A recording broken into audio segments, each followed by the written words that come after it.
now I'd like to next call upon Elizabeth Murphy.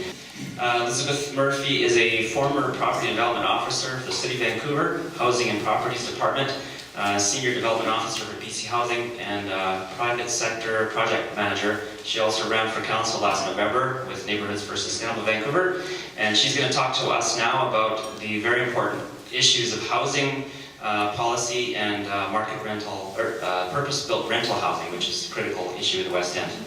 Thank you, Elizabeth. Thank you. So I'm going to have to go fairly quickly over a rather complex issue. So I'm going to focus mainly on the short-term incentives for rentals program, the STIR program, because that has been the source of much of the spot rezonings that have been so controversial here in the West End. And also the new expanded program that has just recently been approved by council of the new secured market rental housing program, or what I've called the Son of STIR, and also the impact on the existing rentals and community planning process, as well as other options for rentals that should be considered. So regarding the many problems that have come up with the STIR program since it was adopted, and many of the programs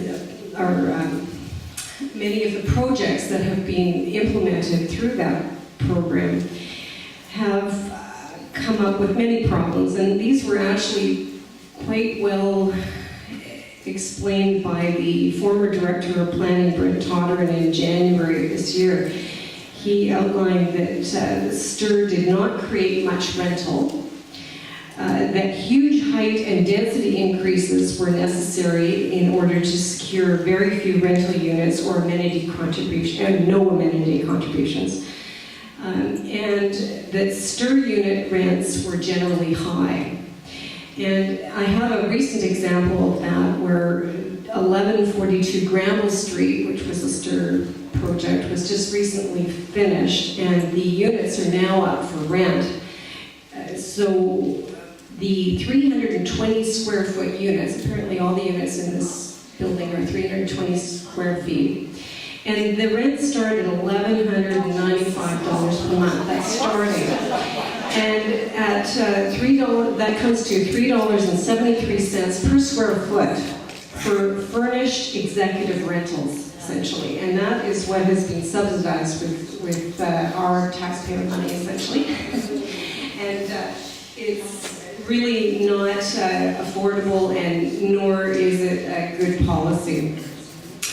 So unfortunately, when this evaluation of this plan, this program, which was canceled recently, came back to council, they declared that the results were in line with the objectives of the program, and that in fact they needed to expand this program and make it a permanent program, which they have recently done under what they call the Secured Market Rental Housing Program, which I call the Son of STIR. And the difference is that council has decided that the developments would be 100% rental rather than mixed with strata, and that somehow this was going to address the many problems that they had with the program. However, it doesn't address the issues of the lack of affordability, the loss of amenity contributions, or the scale of rental developments. For example, 1401 Comox, which we were discussing earlier, is a 100% rental project, and yet it is a huge tower that is vastly out of scale with the area's character, and it will only provide market rentals at rates that the market will bear, which tends to be high and provides no amenity contributions. And it will result in the new program will result in a loss of older rentals, such as one of the zone, like it applies to many different zones across the city. One of which is the RT zones on arterials, which are mainly the older heritage character-built houses that have been converted into multi-family units. And many of these have large family-sized units in heritage buildings that could be replaced with units as small as 320 square feet. The Son of Sam will also impact and override current community planning processes, including the West End. So the impact, there's a huge potential impact on existing rentals and the community plan process. And actually, Randy, could you put up that map for me? Where's Randy? He just left? He'll be right now. Oh, okay. Okay, well, we'll have to look at that later. But anyways, there are particular concerns regarding what these large developments do. Just the size, bulk, and scale of out-of-scale developments in any neighborhood impact not just that particular development. Oh, yeah. No, that's not the one. Actually, we'll wait for Randy. That's fine. It's not a problem. It's not just that particular building, but the thing is that it sets a precedent for all of the property around that and puts a lot of development pressure on the surrounding community because there's expectations or speculation of increasing that form to other properties, as well as if you have buildings of very high rentals, those higher rental rates will affect rentals of older, more affordable buildings that also surround it. So it has an impact. Each one of these projects has an impact on everything around it. So when we look at the impacts of this, also in context with the community planning process, where on top of that you're going to end up with potentially areas that may be upzoned, and that same dynamic happens regardless of whether it's a large rental building or a large strata building or whatever it is, as long as it's out of scale and creates development expectations and further pressure. The cost of land it escalates, and so goes affordability.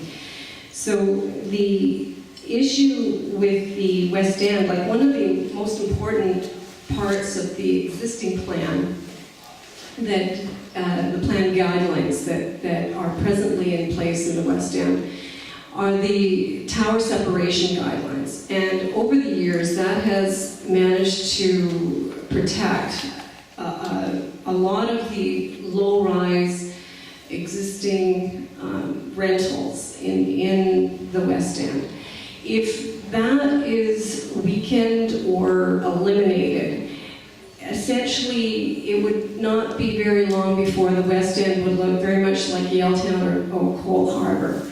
And I think that everyone here should be very concerned about that, because a huge amount of the city's rental stock is here in the West End.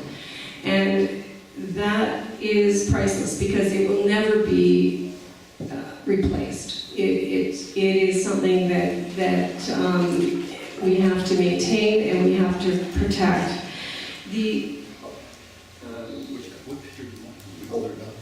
Okay, well,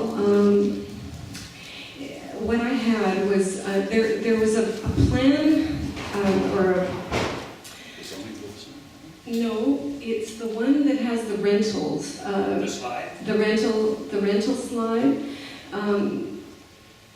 No, it's not on there. Okay. Yeah, it's a separate one that I had sent him. Anyways, I'm sure he'll find it. So the city had actually commissioned a report to be done by Coriolis that did a summary of the different rental accommodation throughout the city, like all the purpose-built rentals, and did an assessment of these. And on it, you can see where these are concentrated, and the majority is here in the West End.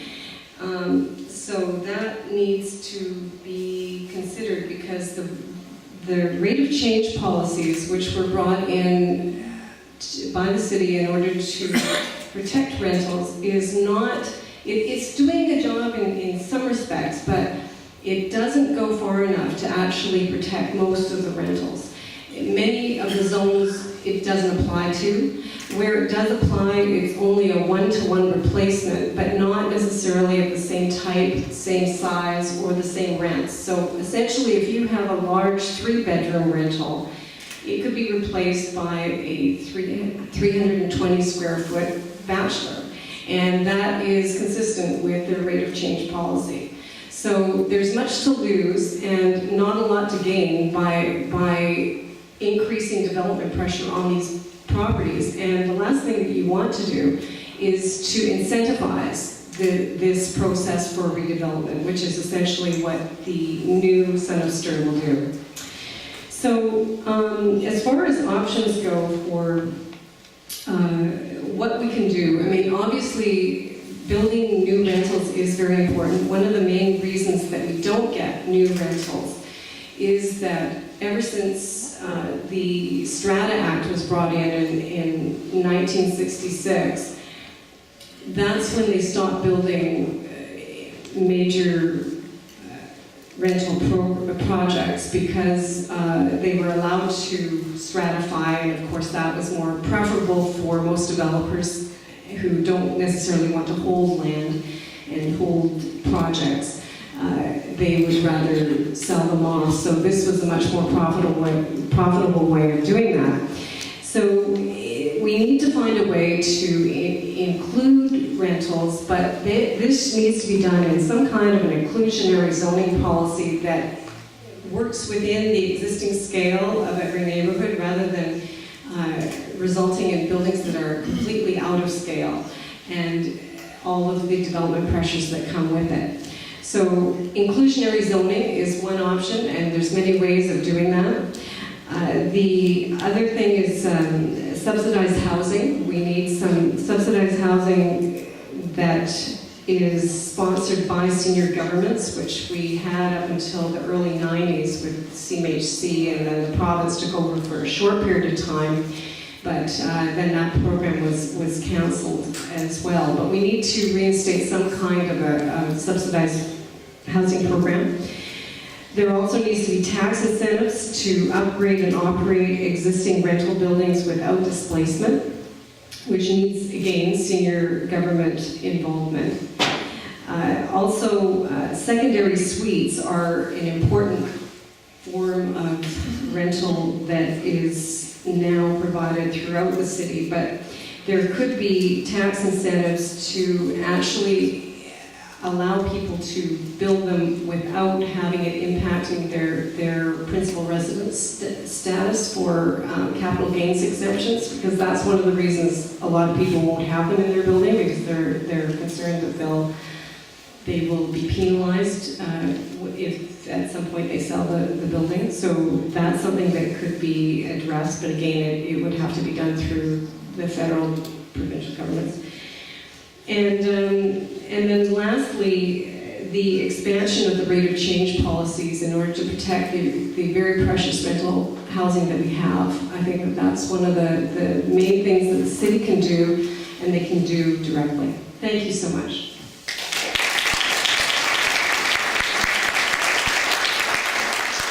Just before, I didn't see, did you just put this up now? I did, yeah. Oh, okay. So I just wanted to point out that this is the map that I was referring to.